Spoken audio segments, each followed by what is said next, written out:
ang kapalit ng katapatan.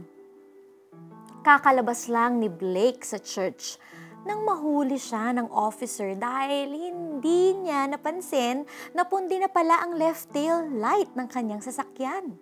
It seems like his faith was tested after hearing the preaching about honesty.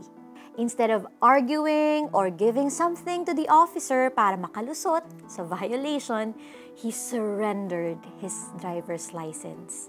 He checked their website kung magkano ang penalty for his violation and it stated 300 pesos.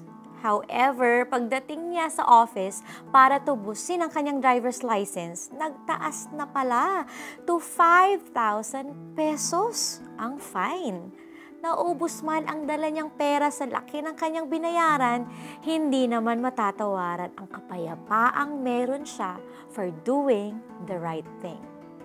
His peace is proof that he has won the battle even though he lost. Gaya ni Blake, napakaraming sitwasyon ang kinakaharap natin sa araw-araw kung saan natetest ang integrity natin.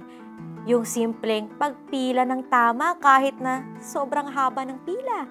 Sa halip na sumingit tayo ay isa sa common honesty challenges that we are facing every day. The road to righteousness is such a rocky path. Hindi ito madaling daanan, pero may good news. Sa bawat hakbang na ginagawa natin, sa pagtahak dito ay matinding kapayapaan ang dala nito sa atin. Hindi tayo nag-aalala na mahuhuli tayo ng sinumang person of authority dahil may ginawa tayong mali. At nabubunutan tayo ng tinik dahil alam nating sumusunod tayo sa kalooban ng Diyos sa pamumuhay ng tapat. Let's pray.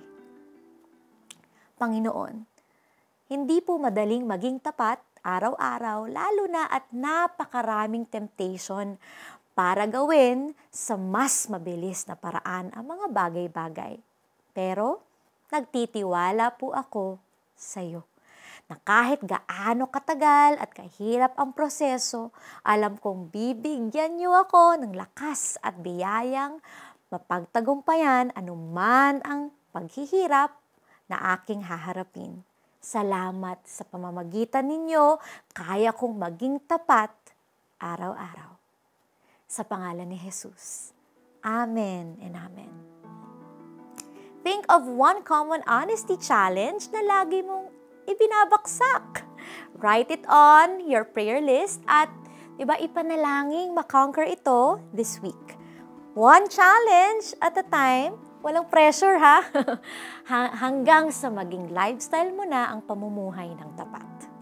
Ang namumuhay ng tapat ay pinaghaharian ng kapayapaan. Ngunit, ang may likong landas ay malalantad balang araw.